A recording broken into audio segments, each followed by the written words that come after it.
Grupo Oro presentan.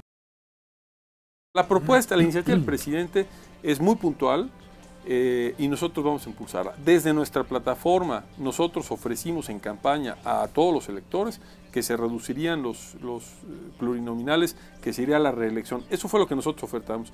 El presidente propone eso y muchas otras cosas más. Esencialmente, Iván, de lo que estamos hablando aquí es, como decíamos, de que el poder salga de la esfera de los partidos y sus cúpulas y se deposita en donde realmente tenía que haber estado siempre. Pero Pablo, dime la verdad. Y dile la verdad al auditorio. ¿Eso cuándo va a pasar en este país? ¿Cuándo ustedes van a soltar el poder, por favor? Bueno, cuenta con nuestro compromiso. No es soltar el poder, entiendas esto.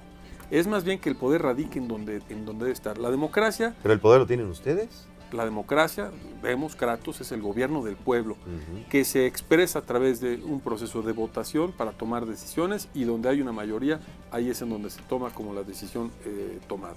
Y que aplica para los que optaron por esa opción y para los que optaron por opciones distintas.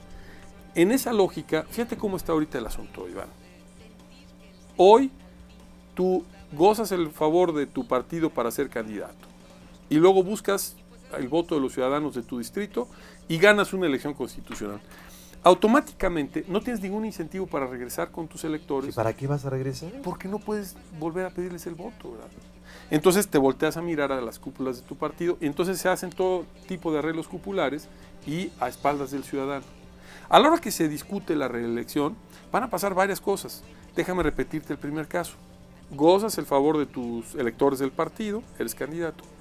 Buscas el favor de los electores en tu distrito, lo gozas, ganas el proceso electoral y entonces tú aspiras a seguir teniendo una actividad política y entonces estás obligado a regresar con tus electores porque ellos son los que finalmente volverán a decidir.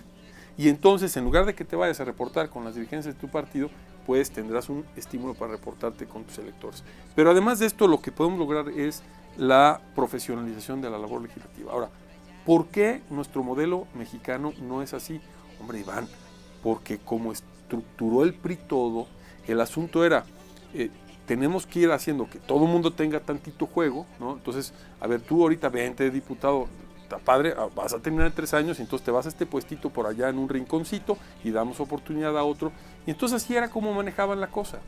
Y yo creo, Iván, y creo que lo compartimos muchos dentro del PAN, que el PAN carga en sus hombros un pecado, déjame llamarle así, un pecado de omisión, y que consiste en que cuando tuvimos el bono democrático con Vicente Fox, no cambiamos ninguna de las estructuras, ninguno de los andamiajes que el PRI había... Y déjame añadir, no solamente no los cambiaron, Pablo, y ya que hablas de pecados, y qué bueno que lo dices, no solamente no los cambiaron, sino que aprendieron y mejoraron, pero no en favor de la ciudadanía. Sí. Y tienes que admitirlo, porque esa es una realidad. Y si no, observa cómo está el gobierno hoy día.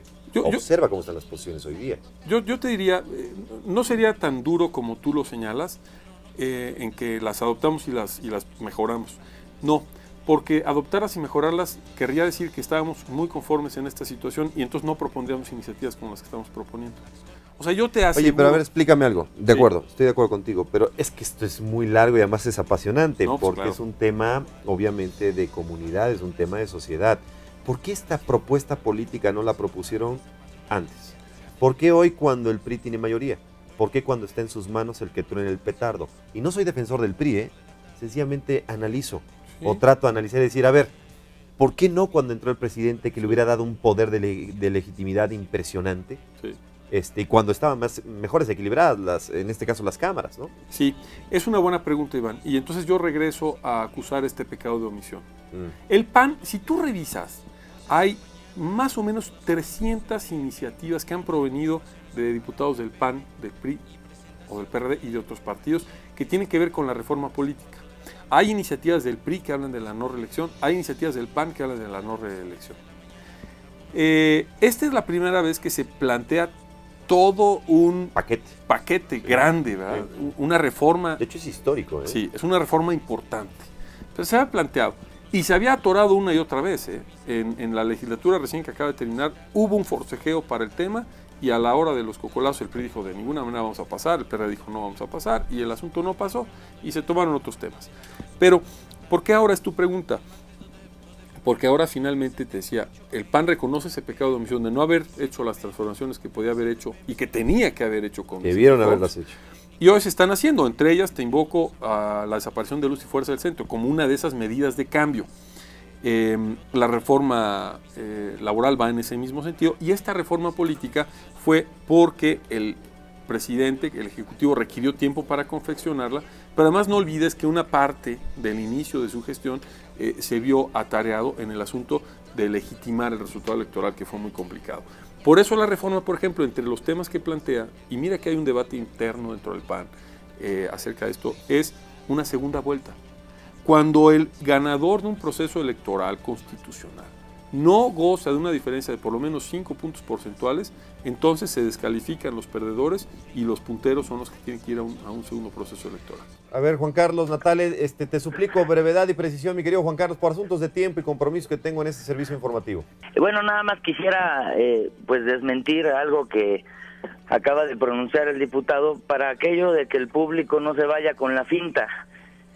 Hace rato mencionó que los diputados del PRI, y me incluyo porque yo soy del Partido Verde, pero fui postulado también por el PRI, firmamos ante notario poner impuestos, lo dijo, y que hicimos lo contrario, ¿no? O sea, que no íbamos a poner y que los pusimos. Eso no es cierto. Lo que firmamos ante notario fue no incrementar IVA en alimentos y medicinas. Fuimos muy precisos y ahí están los compromisos firmados.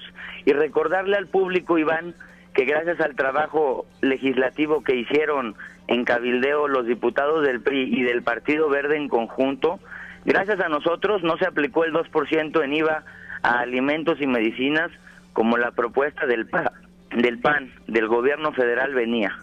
De acuerdo. Oye, yo le agradezco a Juan Carlos que lo diga así puntual, porque en campaña anunciaron que firmaban ante el notario la defensa de la economía familiar y no a los incrementos de los impuestos. Así lo anunciaron. Si yo te lo voy a hacer llegar, así, Iván, pues te voy a hacer llegar la hoja firmada, la copia, para que veas y les puedas decir al auditorio que efectivamente tenemos razón nosotros, con sustento, y nuestra promesa fue de no incrementar el IVA del 2% de alimentos y medicinas, tal como lo defendimos en la Cámara. Está la señora Clara González, que nos está escuchando y tiene una llamada que no leí y que le pido a usted, doña Clara, que, vamos, sus ideas las plantee con toda libertad, se lo pido por favor, con toda precisión y sin ninguna presión, vamos, de ninguna especie y de ninguna naturaleza, de ningún tinte. ¿Cómo está, señora Clara? Muy bien, muchas gracias. Estas personas que dicen ser representantes del pueblo, de defender y de todo, no tienen ninguna solvencia moral. Desde el principio, desde que el señor Calderón robó la presidencia, no es nuestro presidente, realmente no es nuestro presidente, porque mire, él protege a todos los monopolios, a todos los extranjeros, y al pueblo mexicano siempre lo están ahorcando. Y si no son diputados, son senadores, si no son gobernadores, si no son legisladores, y de todo anda la misma gata revolcada robándole siempre al pueblo. Es lo que nosotros como mexicanos sentimos, que nada más somos burlas y que en ningún momento nuestro voto tiene ningún valor. No tiene ningún valor desde el momento en que se robaron la presidencia y en que en México se hicieron grandes manifestaciones de muchos mexicanos, de millones de mexicanos, y les valió gorro. Bueno, doña Clara, ¿alguna propuesta para que no se quede totalmente todo en diatriba, en discusión? ¿Alguna propuesta que tenga usted por un México mejor? Que estudiemos, que nos preparemos, que hayan noticias verdaderas y que salgamos adelante, pero con gente que de verdad quiera al pueblo y que de veras lo entienda y sea partícipe de él. Porque en relación a esto, nosotros, por donde quiera que usted vaya, todo está mal, y es desgraciadamente por nuestros gobiernos, ya sea del PRI, ya sea del PAN, ya sea del PRD, ya sea de todos, estamos ahorcados todos, por donde quiera que usted quiera cobijarse, no hay nada. Muy bien, doña Clara, entiendo su molestia y gracias por su comentario. Adiós. Oye, cuídese mucho. Tiene razón doña Clara, precisamente por eso es el tema de la segunda vuelta. Yo entiendo a la señora Clara, o sea, ella siente que el PAN robó la presidencia porque la diferencia entre PAN y PRD fue muy corta y porque fue el mensaje que dio Andrés Manuel. ¿Cómo quitar eso? Vamos a una segunda vuelta. Sí, es que Viene la y iniciativa. eso forma parte de la iniciativa, es correcto. Arturo Santana, ¿hay un tema específico para el diputado don Arturo? Esto fue una producción de Grupo Oro.